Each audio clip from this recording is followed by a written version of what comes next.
pas pulang ke rumahnya, orang rumahnya tuh kayak yang ketakutan gitu, kayak gitu. Terus Meria tuh langsung nanya, kenapa, ada apa gitu. Kami hampir mati, dia gedor-gedor pintu, dia gedor-gedor, terus dibukain, terus ketawa-tawa aja mantan suaminya. Aku masih baik hati, tidak ada dari satupun keluargamu yang aku bunuh. Terus dia langsung bingung kayak, kenapa, kita kan pisah juga baik-baik gitu. Justru karena kita pisah baik-baik, aku nggak terima, aku belum melampiaskan emosiku kepadamu. Ada yang ngeginiin tali gitu ke leher dia, dicekik tali. Terus dia ngeliat ke belakang, dia bilang, kamu mencintai suaramu kan? Aku akan membuatmu tidak bisa menyanyi lagi. Kita tidak sendiri.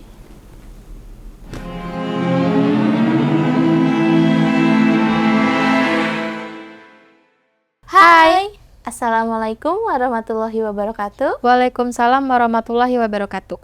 Apa kabar teman-teman semua? Kembali lagi dengan kita, KTS. Kita tidak sendiri. Seperti biasa, kita akan mendengar satu cerita atau satu kisah entitas atau sosok. Untuk episode kali ini, dari siapa?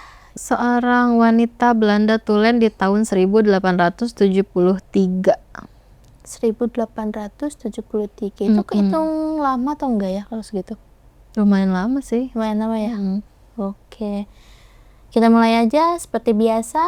Kita terapkan adegan per adegan ke imajinasi kalian. Sosok ini bernama Mariette La Rose Van Persie. Dia hidup di era 1873. Di era itu dia udah usia 25 tahun saat kematiannya. Berarti kita tarik, nyeritain bukan di tahun 1873-nya, tapi kita ceritain di 1871-nya. 71. Berarti 2 tahun sebelum kejadian sesuatu menimpa Mariette gitu ya. Mariette adalah gadis bangsawan Belanda, tapi bisa dibilang sih bukan murni bangsawan, karena yang bangsawan itu ibunya. Oke. Ayahnya orang Belanda, tapi ya Hasil dari bukan. sama pribumi. Enggak, maksudnya itu mereka bener-bener orang Belanda asli, ibunya orang Belanda, bapaknya orang Belanda, tapi ayahnya ini bukan dari kalangan bangsawan. Di Belandanya? Iya, jadi dia tuh kalangan biasa aja gitu. Nah, Mariette itu lahir bener-bener di Indonesia. Oke. Dia adalah seorang penyanyi yang pada masa itu cukup terkenal di beberapa kota. Bahkan dia sering manggung di daerah Batavia, di mana Batavia adalah tempat persinggahan bagi kapal-kapal dagang asing. Oke. Jadi bukan hanya orang Belanda aja kan yang melalui Batavia ini, jadi beberapa negara yang lain. Mariette itu nggak pernah mengenyam bangku sekolahan. Dari kecil? Dari kecil. Karena memang dia tuh nggak tertarik sama dunia sekolahan, tapi dia tetap diajarin baca tulis, berhitung oleh guru. Jadi ibunya tuh kalau kata kita sekarang homeschooling gitu ya. Nah, ibunya tuh manggil guru selama 4 tahun untuk dia belajar basic-basic kehidupan. Oke. Jadi jadi musisi itu memang kemauan Mariette juga? Memang kemauannya. Berarti sama orang tuanya itu bukan dipaksa tapi didukung ya? Didukung, karena memang dia tuh nggak suka akademik. Oke. Nggak suka sama sekali. Yang dia suka hanya menyanyi, dan menyanyi. Jadi ceritanya gini ya. Karena pada masa komunikasi dengan Mariette itu, Mariette selalu menyenandungkan beberapa lirik lagu, dan akhirnya di situ gue minta dia buat kasih saya bagan dari lirik yang kamu hemingkan, yang kamu senandungkan. Dari hemingannya aku sih berharap tidak ada yang berubah, karena lirik dan juga hemingannya itu udah jadi pakem ya, buat kayak ini adalah eraku, bagaimana aku menyampaikan pesan, kesan dan kenangan aku semasa aku hidup kepada kamu gitu, maksudnya kepada aku gitu ya. Dan akhirnya aku menceritakan ini kepada kalian. Oke. Gitu. Nah, Mariette ini dari dulu nggak mau menikah. Oh, Dia pengennya berkarir Iya, terus. nggak mau menikah. Jadi sampai aku mati, aku tuh nggak mau menikah gitu. Jadi berbagai laki-laki yang menghampiri pada masa aku sedang bernyanyi itu nggak pernah digubris, sama sekali nggak pernah digubris. Nah, Marriott ini sampai di titik bosan karena terlalu banyak surat yang datang kepada dia gitu. Nah, dari hasil dia pentas itu uang dia banyak banget, banyak sekali uangnya. Jadi semua aksesoris yang dia kenakan itu betul-betul perhiasan. Nah, dia ini sudah menganut sistem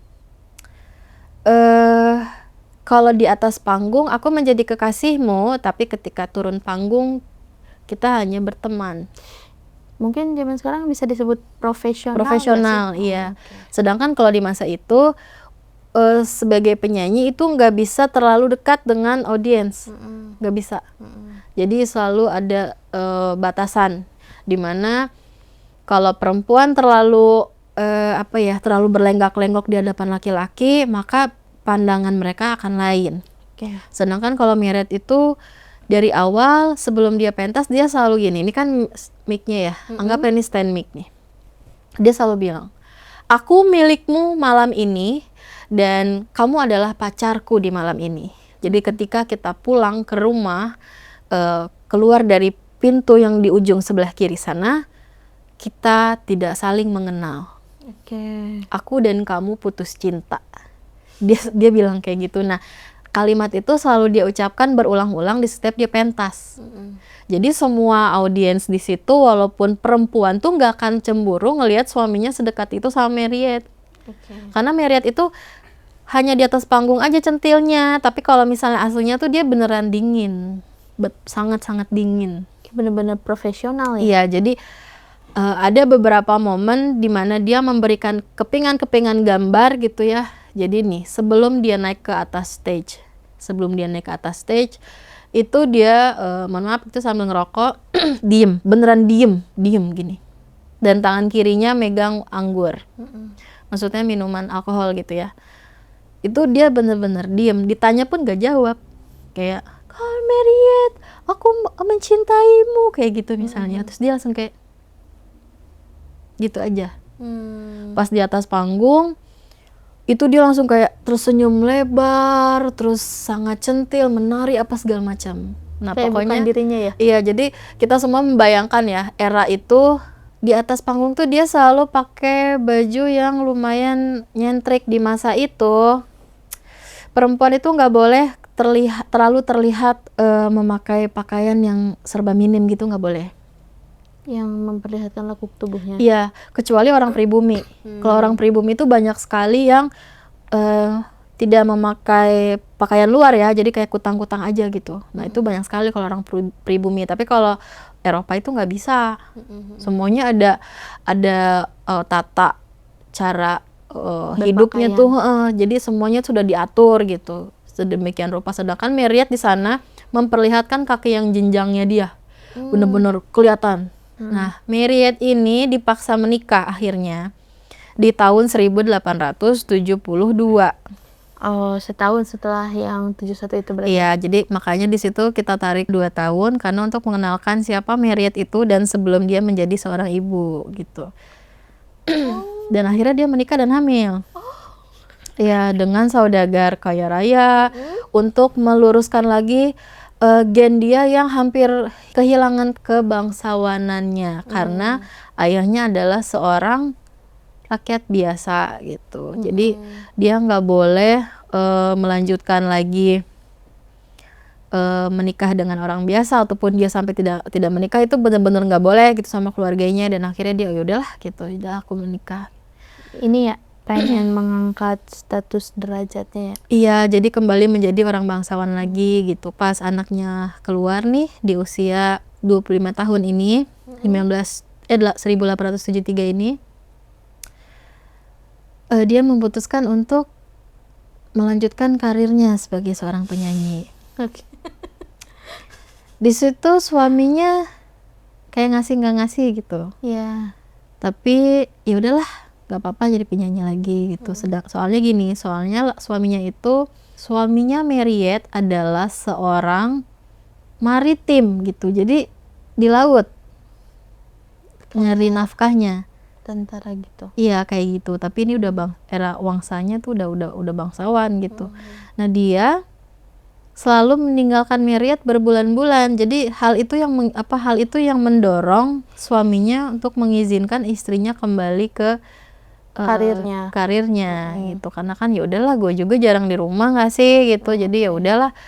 Gue kira nggak dikasih, Dikasih karena dia maritim kan, jadi jarang di rumah, terus daripada istri stres apa gimana gitu, ya udahlah selesai aja di situ.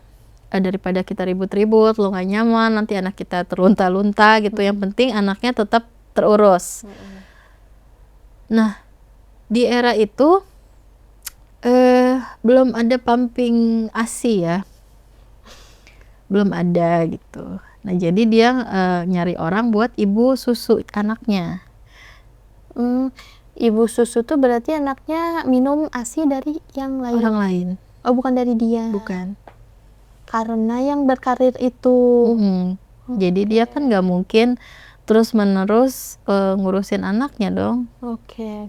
Jadi dia ninggalin anaknya, ninggalin suaminya gitu di rumah. Walaupun suaminya lagi nggak kerja nih di laut gitu, tapi dia tetap ya udah, gue emang ada jadwal, gimana lagi gitu, gue harus tetap kerja. Ada momen dimana akhirnya di satu malam suaminya tuh pergi menuju tempat Mariette pentas. Sendiri dan melihat Mariette dari jauh. Jadi Mariette sedang nyanyi sambil berlenggak-lenggok. Iya, berlenggak-lenggok, terus banyak laki-laki yang melingkarkan tangannya ke pinggangnya Mariette gitu sepanjang pertunjukan gitu. Suaminya di situ nggak yang cemburu banget, enggak. Soalnya memang dia tuh berdua nggak pacaran kan. Langsung ini ya, ketemu terus nikah gitu. Jadi nggak pacaran. Di situ dia menurut suaminya katanya tuh, aku di sini adalah fase dimana akhirnya bisa mengerti tentang istriku yang sebelumnya aku tidak kenal sama sekali. Nah sampai selesai pertunjukan suaminya tuh nggak ada perasaan cemburu sama sekali, nggak ada perasaan cemburu. Bahkan suaminya melihat hal itu adalah lumrah gitu, di saat laki-laki yang lain mungkin bakal kebakaran jenggot ngelihat istrinya dikerubungi, tapi dia sama sekali enggak. Dia pulang ke rumah lebih dulu gitu, Mariette datang dan dia masih minum kopi. So akhirnya Mariette duduk di meja makan sambil hapus makeupnya kan. Terus suaminya bilang, tadi aku ke sana gitu, ngelihat kamu pentas. Oh ya, kenapa kamu nggak mendekat gitu? Jadi aku nggak lihat, soalnya mereka terlalu gelap. Oh nggak apa-apa, aku cuma pengen lihat bagaimana kamu bekerja. Iya, pentas gitu. Itu kan kamu bilang duniamu melebihi aku dan anak kita. Aku hanya ingin tahu bagaimana duniamu itu, bagaimana bumi yang kamu suka berputar katanya. Terus oh ya katanya.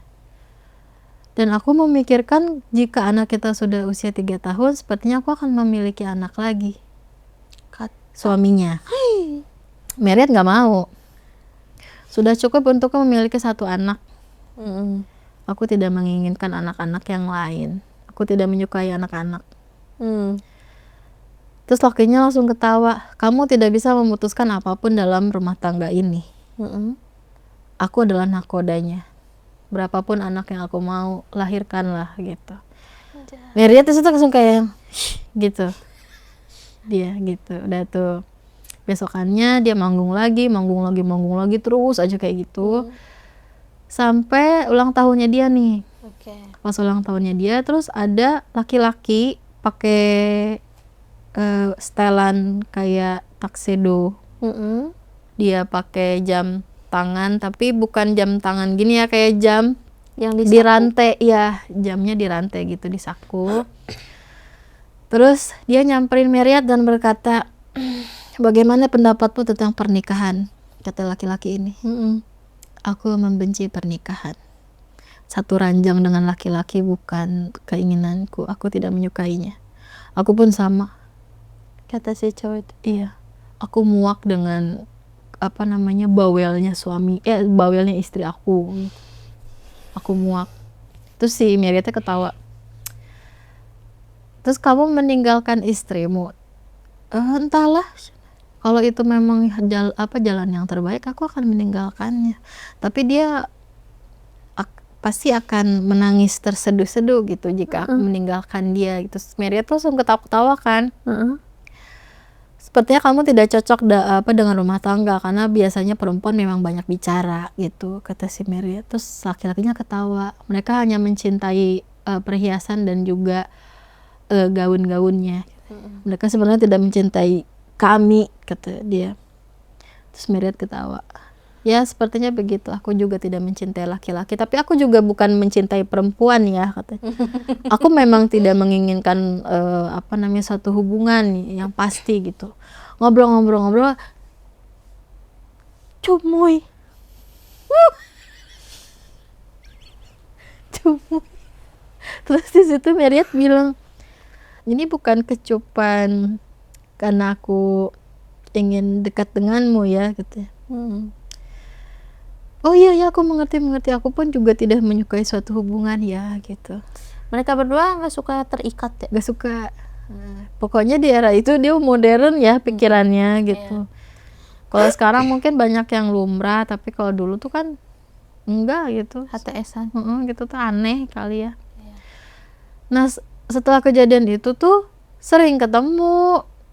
Jadi atau kasusnya udah jadi selingkuh ya? Selingkuh. Cuma ya karena kata mereka kan karena kita tidak punya hubungan, nggak ada yang ngasih tahu aku mencintaimu, itu nggak ada gitu, benar-benar ya udah gitu jalan aja gitu dengan semestinya gitu. Nah terus dia ngomong ke suaminya, aku mencium seorang laki-laki, orangnya itu juga tapi berkali-kali, menurutmu bagaimana? Baguslah, kata suaminya. Terus dia kayak, sebenarnya kamu juga nggak mau kan dengan rumah tangga ini? Iya aku juga nggak mau. Aku melihat kamu tuh seperti anak kecil dan seperti pelacur gitu. Sedangkan aku laki-laki gagah yang penuh pesona, kata suaminya. Aku terlalu berharga untuk orang sepertimu gitu. Terus di situ si Mel langsung, berapa alkohol yang kamu tenggak, kata dia, sampai bisa mengatakan kejujuran itu. Terus suaminya cuma ketawa-ketawa aja. Bagaimana kalau kita bercerai? Aku sudah muak dengan ini semua. Terus lalu bagaimana dengan anak kita? Entahlah kau apakan itu. Terus kan di situ si Mira langsung bingung kan ya, kayak gue tuh nikah tuh bukan karena pengen uang. Masalahnya nih, lu tuh harus tetap jadi donatur untuk ibu dan adik-adik gue ketika bapak gue udah nggak ada gitu. Nah akhirnya itu dia pulang nih besokannya, nih kan itu kejadiannya malam. Nah besokannya dia pulang ke rumah mamanya, dia ceritain di situ, dipukul dia sama mamahnya. Kenapa kamu jujur? Terus kata dia, aku kan bukan pembohong gitu. Tapi harusnya seperti itu tuh nggak usah dijujurin gitu. Maksudnya nggak usah berkata terlalu jujur. Terus bapaknya di situ langsung ketawa. Kata bapaknya, ya udah kalau misalnya emang mau pisah aja. Kamu kalau misalnya emang nggak mau ada pernikahan pun nggak apa-apa gitu. Akhirnya deal tuh, ya udah cerai itu dia. Anaknya sama orang tua laki-lakinya. Akhirnya dia jadi janda gitu. Terus dia ngerasa kayak aku tuh harusnya mengikuti kata hatiku untuk tidak menikah. Jadi aku kurang suka dengan titel baruku, maksudnya seorang janda gitu kan. Laki-laki yang selama ini deketin dia tuh malah makin obses, sedangkan dia tuh nggak suka dengan keterikatan. Obses parah sampai dia bilang, aku menceraikan istriku karena kamu cerai dengan suamimu. Terus dia langsung kayak, tapi kan kita memang tidak akan ada hubungan yang lebih dari ini. Iya nggak apa-apa. Ini friends with benefit. Ya gitu jadinya. Nah dari situ si Maria tuh mikir takut lama-lama laki-laki ini jatuh cinta gitu sama dia, padahal memang udah dari awal juga emang udah suka gitu si cowoknya. Ada satu malam dimana dia lagi di acara pentas itu, tiba-tiba ada kerusuhan, pribumi nyerang mereka nih, Netherlands. iya kaum apa namanya. Jadi pada masa itu mulailah masuk berbagai macam paham politik di kehidupan pribumi kita. Oke. Dari berbagai macam paham politik ini pecahlah satu kongsi di mana akhirnya memberontaklah mereka kepada kaum-kaum menengah atas. Nah, di satu momen, di satu kejadian, laki-laki yang suka sama si Mariet ini tuh ngelindungin si Mariet, gimana caranya biar bisa kabur nih dari tempat kejadian ini. Nah, itu tuh kan ada sebenarnya 3 lantai, tapi hitungannya tetap 2 lantai karena satu lantai lagi itu adalah ruang bawah tanah yang nggak disekat sama sekali, jadi blong gitu, blong.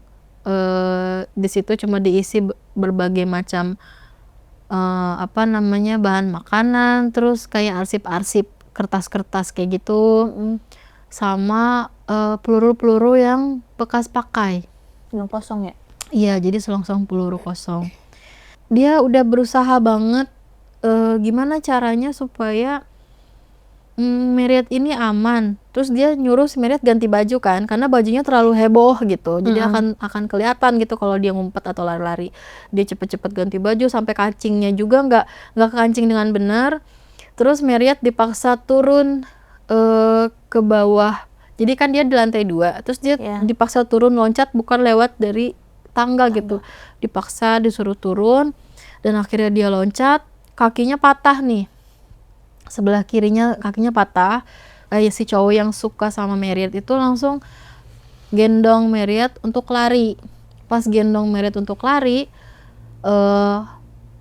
ditangkap sama kaum kita nih, kaum pribumi. Ditangkap sama kaum kita, terus diseretlah mereka berdua ke dalam satu ruangan. Nah, ruangannya itu maksudnya lantai pertama ya, bukan di bawah bengker itu, bukan. Jadi lantai pertama aja biasa. Di situ dia bilang, kalau misalnya kami berhasil menyekap orang Belanda lebih dari 50 orang, maka dari pihak pengadilan akan mendengar aspirasi kami gitu. Mereka kan berdua bukan orang politik ya. Iya. Di situ mereka kayak, aku nggak peduli. Kalau misalnya kami di sini cuma untuk disekap aja, nggak usah diikat. Saya juga nggak akan kemana-mana. Si orang pribumi ini malah mukulin si Mariet sama si cowok ini, dipukulin. Mariet langsung marah kayak, kalau kamu mau nyekap, mau sekap kami, sekap aja, nggak usah ada kekerasan di sini. Terus kami juga bukan orang-orang yang mencintai politik, jadi kami tidak mengerti maksud kalian tuh apa gitu, menyekap kami gitu.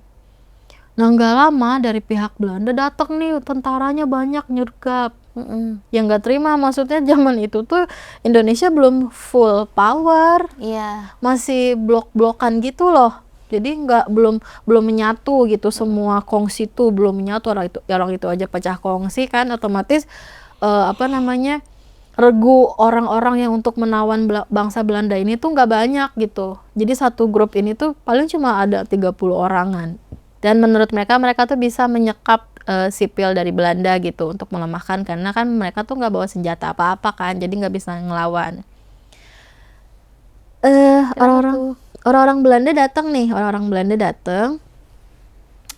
maksudnya tuh yang bagian militernya datang, terus untuk mengamankan berapa orang yang disekap, sedangkan mereka takut kan buat ngasih ada 2 orang Belanda yang babak belur gitu. Mereka tuh nggak mau gitu, nanti takutnya lebih parah lagi kan. Sedangkan mereka itu ingin menempuh jalur politik yang baik gitu.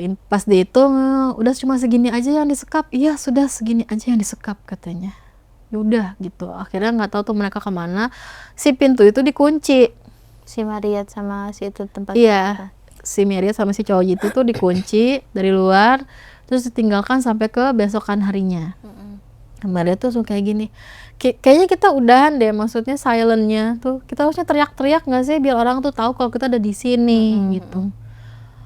Oke, akhirnya mereka teriak-teriak tuh, gak ada yang dengar. Terus si cowoknya akhirnya mikir kan gimana caranya kita dobrak aja pintunya gitu. Sedangkan pintu Belanda zaman dulu itu Kuat. tebal, kuat, terus kayak apa ya, batakonya dia aja tuh tebal gitu, temboknya. Jadi lu mau teriak-teriak gitu juga nggak akan kedengeran gitu keluar gitu. Kayak percuma di situ. Kata dia, ini tuh kita harus mainin akal supaya kita bisa congkel aja gitu, congkel pintunya. Yaudah terserah lah katanya. Gitu juga keadaan kaki si Mariat patah ya? Patah gitu, yaudah terserah lah. Tapi kan dia nggak ngeluarin darah kan, maksudnya patah aja, cuma sakit aja gitu. Fraktur tulang ya? Nah akhirnya bisa tuh dibuka pakai kawat. Oke. Jadi si yang bagian kuncinya gitu dia gitu-gituin, dia sodok-sodok kawat gitu, akhirnya kebuka. Nah terus dia ngelihat si gedung itu tuh kayak gedung sipil biasa gitu, maksudnya banyak kegiatan kayak segala macam. Nah dia bilang aku semalam disukap sama Netherlands gini-gini. Nah akhirnya ditolongin lah si Mariannya, dibawa ke satu kayak rumah sakit gitu ya, terus untuk diurusin. Beberapa bulan berlalu tuh setelah kejadian itu. Mereka berdua makin lengket kan, karena kejadian itu tuh mereka berdua tuh tidak terpisahkan gitu. Berarti aku tuh sebegitunya melindungi kamu gitu. Dan si Mariat itu menerima, oh iya sih kamu tuh begitu melindungi aku gitu. Suka kan. duka. Jadi bareng-bareng gitu. Jalan mereka berdua, terus ada kayak pengamen gitu, kayak bukan kayak pengamen lah gitu, kayak pengamen. Di situ dia nyanyi lah. Nah akhirnya si Mariat itu ikut nyanyi. Aku ingin memberikan satu lagu untuk orang-orang di sini gitu. Nah, orang-orang situ kan tahu Mariat siapa kan, oh dia seorang artis kayak gitu-gitu. Nyanyilah dia di situ, dia nyanyi dengan gaya dia sebagai gimana dia di pentas gitu. Pas lagi dia nyanyi itu makin ramai tuh orang yang tadinya cuma beberapa orang aja, tiba-tiba langsung menggerumun gitu, saking banyaknya. Terus dari jarak jauh itu ada yang nembak cowoknya si Mariat nih, tembak dor gitu di dalam kerumunan, tapi nggak tahu siapa gitu yang nembaknya. Ditembak dari jarak jauh berarti? Iya, nggak tahu sih, pokoknya di antara kerumunan itu nggak kelihatan siapa yang nembak. Tiba-tiba sih cowoknya tuh meninggal karena ditembaknya di sini kan. Wow. Tepat di pelipisnya. Langsung. Otomatis udah nggak ada gitunya lagi, tiba-tiba gitu meninggalnya. Dimakamin lah nih si cowoknya. Terus si Maria tuh nggak ada pikiran yang aneh. Maksudnya ya polos aja gitu, kayak ya berarti aku dan kamu tidak ditakdirkan bersama gitu kan. Betul kan feelingku, aku nggak akan bisa gitu berhubungan dengan laki-laki gitu. Jadi ya udah gitu. Kayak datang, ya udah nanti ada lagi masa dimana kita harus berpisah gitulah menurut Melia tuh. Nah dia tuh di malam hari tuh mimpiin anaknya terus. Dia mimpiin anaknya terus, tuh kok jadi kangen gitu. Akhirnya dia besokannya menempuh perjalanan ke rumah si mantan suaminya gitu, ketemuin sama keluarganya. Diizinin, dia yang biasanya nggak mau gendong anaknya, dia gendong anaknya. Dia yang di situ biasanya nggak mau nyusuin anaknya, tiba-tiba dia nyusuin anaknya, tapi asinya udah nggak keluar. Iya tuh. Padahal itu anaknya belum lebih dari 2 tahun juga belum anaknya. Karena jarang disusuin kali ya, jadi dia mungkin dia menolak gitu, jarang dirangsang juga, makanya nggak pada aktif kali ya itu sih. Nah, terus dia sampai kayak nangis gitu, kemana ya katanya, asinya, coba kamu gigit saja katanya. Siapa tahu itu akan keluar. Sama dia udah dipencet-pencet tuh payudaranya, tetap nggak keluar. Akhirnya dia nyerah, oh yaudah memang udahlah gitu, berarti emang aku tuh tidak bisa menjadi ibumu. Jadi nanti di suatu saat kalau misalnya kamu ada yang tanya gitu, siapa ibumu, jangan jawab namaku, karena aku bukan ibumu, aku hanya melahirkanmu. Udah tuh dia ninggalin kamarnya gitu.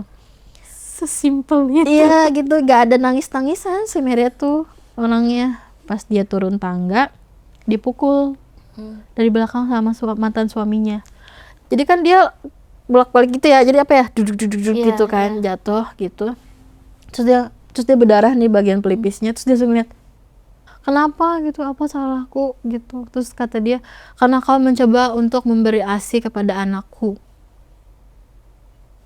Terus dia bilang, oh ya aku minta maaf gitu, udah aku nggak akan kesini lagi, kata si Miryat. Ya udah nggak usah kesini lagi, kata si suaminya. Aku pun menyesal menikah dengan seorang pelacur gitu, kata lagi. Terus dia ngamuk kan situ Miryat, patungnya mau dia dibantingin ke situ kan, ke arah si cowok itu. Maksudnya kalau misalnya si cowok itu turun tangga, otomatis dia harus ngelangkahin si patung gitu, yang apa pecahan patung. Terus dia bilang, orang sepertimu tidak layak juga disebut ayah, kata dia. Kamu juga tidak menginginkan anak itu hamil cabut tuh dia. Terus si cowoknya masih marah-marah tuh pakai bahasa Belanda tulen tuh gitu pokoknya. Yang gue tau cuma yang kayak verdam saya gitunya doang, sisanya gue nggak tahu gitu ya. Udah tuh pas marah-marah, terus dia akhirnya keluar, dia nyalain rokoknya, terus dia nyender di pintunya, terus dia bingung mau kemana ya Cina. Pas pulang ke rumahnya, orang rumahnya tuh kayak yang ketakutan gitu, kayak gitu. Terus si Meria tuh nanya, kenapa, ada apa gitu. Kami hampir mati katanya sama oleh ulah mantan suami kamu gitu. Hah? Kata dia, tadi aku habis dari sana. Kapan? Tadi banget siang gitu. Tapi kami pagi diperlakukan semena-mena gitu oleh mereka gitu. Pagi dia bilang, iya pas kamu keluar dari rumah. Jangan diapain gitu kan. Notanya dia ngelihat bapaknya jarinya udah putus 2 bapaknya. Terus ibunya bagian paha ketusuk sama kayak apa pisau gitu. Terus adik-adiknya gak diapa-apain, cuma kayak shock gitu, nunduk aja gitu. Dia bingung kan, ini tuh maksudnya gimana? Iya gitu. Balik lagi lah dia gedor-gedor pintu, dia gedor-gedor, terus dibukain, terus ketawa-ketawa aja mantan suaminya. Aku masih baik hati, tidak ada dari satupun keluargamu yang aku bunuh. Terus dia langsung bingung kayak, kenapa, kita kan pisah juga baik-baik gitu. Justru karena kita pisah baik-baik aku nggak terima, aku belum melampiaskan emosiku kepadamu gitu. Terus dia bilang kayak, kalau misalnya kamu gak suka sama aku, jangan siksa keluargaku, siksa aku aja. Oh oke, baik, kata cowok itu. Kapan kamu mentas? Aku nggak tahu. Yaudah, minggu depan aku yang bayar, kamu harus mentas. Pulang tuh dia, terus dia ngabarin teman-teman dia yang lain. Hanya dengan ini cara satu-satunya supaya keluargaku tidak disentuh sama mantan suami aku, katanya. Oh ya udah, iya baik. Pas dia lagi nyanyi biasa, ada tuh mantan suaminya datang sambil bawa cewek kanan kiri. Jadi situ tuh kayak, bener-bener norak gitu kalau bahasa kita tuh, ilfil ya. Jadi ngeliat si mantan suaminya bawa cewek itu dia bukannya cemburu, malah kayak norak, iya ampun noraknya gitu. Padahal si mantan suaminya udah ngeledekin si Meryl sebagai seorang pelacur kan. Iya, tapi dianya sama 2 cewek yang notabene mungkin di zaman itu sama-sama gitu, jablay itu tuh. Terus kayak gitu, dia tetap nyanyi, terus makin bagus lagi suaranya. Terus si suaminya tuh langsung nyamperin ke atas panggung, terus dia teriak-teriak sambil bilang, dia adalah istriku, masih sah istriku. Terus si Meryl langsung ketawa, diambil lah mic-nya, langsung ketawa. Putusan hakim telah mengatakan kita bukan suami istri lagi. Terus kata dia, Tuhan tidak menyukai orang-orang yang terpisahkan karena manusia, katanya. Aduh mohon maaf ya, ini kan ada di Alkitab ya, jadi mohon maaf ini kalau kata-katanya salah. Intinya tuh Tuhan tidak menyukai orang-orang yang berpisah karena manusia gitu. Maksudnya mungkin kalau misalnya berpisahnya karena maut dan kecelakaan mungkin gitu ya. Mungkin. Tapi ini kan berpisahnya karena keinginan masing-masing, egonya masing-masing gitu. Jadi ya gitu, mohon maaf ya kalau ada yang salah. Terus dia jambak lah si Miryat. Terus si Miryat kan sisi maskulin si Miryat kan tinggi, maksudnya sampai dia aja nggak mau ada laki-laki dalam hidupnya kan berarti maskulin kan gitu si Miryat tuh. Sama si Miryat ditonjok lah si mantan suaminya di bagian apa namanya nih, tenggorokan. Bagian sini tuh, jadi naik gitu ke atas. Nah udah gitu si suaminya tuh sambil ketawa-ketawa turun lah dari atas stage-nya gitu. Dia turun terus menghilang entah kemana. Terus si Melia tuh ngerasa oh aku menang gitu. Nah dia nyanyi sampai di 1 jam setelah ketiadaan suaminya, itu suaminya tuh dikabarkan meninggal dunia gitu. Jadi orang-orang pada teriak gitu, ada satu mayat yang sedang mengapung di belakang danau. Nah suaminya tuh udah ngapung gitu dengan alkoholnya gitu, nggak tahu itu ya siapa yang ngebunuh. Terus di situ melihat langsung kayak oh tragis gitu kematianmu, kata-kata terakhir darimu adalah mencerminkan betapa buruknya dirimu sebagai seorang manusia. Anjay. Ya maksudnya kamu kan telah mencemooh aku gitu, neraka akan menyambutmu dengan baik kata si Marriott-nya ya. Katanya aku jadi udah mah dia nggak suka sama pernikahan gitu, terus mantan suaminya juga kayak gitu kan. Jadi makin kayak gitu. Udah tuh dia naik lagi ke atas stage-nya, pas dia naik lagi dia nyanyi. Jadi udah nggak peduli ada mayat mantan suami tuh, nggak peduli. Dia juga nggak mikirin anaknya udah nggak punya bapak gitu kan. Dia udah nyanyi. Terus dari belakang dia dipakein tali gitu loh. Jadi ada yang ngeginiin tali gitu ke leher dia, Dicekik tali. Terus dia ngeliat ke belakang, pas dia ngeliat ke belakang tuh mertuanya dia yang laki-laki, bapak mertuanya. Terus orang gila kata si Mary, kamu seperti anakku, gila, anakku telah mati. Justru itu aku mengetahui berita bahwa anakku telah mati gitu, kamu harus mati. Itu kan yang lagi nonton semua gitu, nggak ada yang nolongin, yang lagi gonjang-gonjang aja pada kabur. Iya. Jadi si Marriott bener-bener di situ teh kayak sendirian tau gak lu, sambil ngoceh teriak udah gitu dia. Mau minta Terus ke siapa? dia bilang, kamu mencintai suaramu kan, kamu lebih memilih suaramu dibanding anakku, dibanding cucuku gitu. Aku akan membuatmu tidak bisa menyanyi lagi. Terus kata si teman itu udah gitu dia udah nggak bisa ngoceh. Terus mata dia tuh udah mulai naik ke atas, kayak udah gitu tuh matanya udah kayak putihnya doang.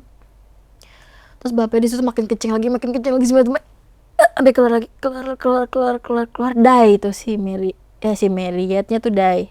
Berarti meninggalnya karena dibunuh sama bapak mertuanya. Ya, nah udah gitu. Mantan bapak mertua. Ya, mantan bapak mertuanya. Nah, lucunya, bukan lucu ya maksudnya, apa ya? Anehnya biasanya sosok-sosok itu setelah dia meninggal tuh lupa apa yang terjadi. Maksudnya Lupa bagaimana dia meninggal. Bukan. Enggak, bagaimana dia meninggal dia pasti ingat, tapi setelah dia meninggal tuh dia pasti nggak tahu dirinya diapain gitu, maksudnya badannya diapain gitu, dia tuh nggak tahu kan. Nah ini dia tuh bilang, aku masih merasakan dan aku masih mendengar. Berarti ada momen dimana beberapa detik mungkin dia tuh masih sadar ya. Iya. Tapi dia udah meninggal, gimana gue juga bingung. Pokoknya intinya kayak gitulah ya kata dia. Aku tuh masih ingat katanya. Nah si bapak mertuanya itu nyabulin dia di detik-detik terakhir. Dan dia tuh tahu gitu. Mantan bapak mertuanya nyabulin dia. Gitu, melecehkan dia gitu. Nah aku tuh meninggal dalam keadaan telanjang Cynthia jadinya katanya. Ya Allah Marriott. Kata dia, padahal aku tuh tidak pernah menjadi seorang pelacur gitu, tapi di akhir hidupku aku seperti seorang pelacur kata dia. Terus di situ Marriott kan udah tuh lepas kan dari badannya gitu kan. Terus dia juga momen terakhir yang diingat adalah dia dicabuli gitu. Nah dia tuh nggak bisa kemana-mana di tempat itu. Soalnya dia bilang gini, di masa aku waktu pentas terakhir bangunan ini masih seperti ini. Oh, jadi di tempat itu. Berarti emang stay di situ. Stay di situ sampai saat ini. Bukan karena dibuang atau ditempatkan di situ, bukan? Enggak. Terus katanya pemugaran pun tidak merubah struktur. Jadi misalnya ada yang bocor, mungkin itu yang diganti, tapi katanya bangunannya tetap seperti itu. Jadi itu yang membuatku terkurung di sini. Karena tidak ada pembaharuan, kata dia. Jadi aku benar-benar terkurung di situ dan aku tidak tahu arah pulang kemana. Nah, terus kamu di situ ngapain gitu misalnya? Aku menghibur yang ada di situ dengan laguku, dengan nyanyianku gitu, sampai akhirnya kita berdua bertemu dan aku menceritakan hal ini, kisah ini kepada kamu, maksudnya kepada gue gitu kan. Jadi ya kenapa di situ dia nggak ngejelasin siapa pembunuh mantan suaminya, dia juga kan nggak tahu. Iya, yang ngebunuh mantan suaminya dia nggak tahu, yang ngebunuh yang HTS-annya dia juga nggak tahu gitu. Terus setelah kejadian itu, setelah dicabuli juga dia juga nggak tahu gitu. Nah, tapi dia selalu bilang kalau misalnya aku akan tetap mencari patua renta itu. Belum ketemu berarti sampai sekarang? Belum. Aku akan pergi jika sudah kuremukkan kepalanya, katanya.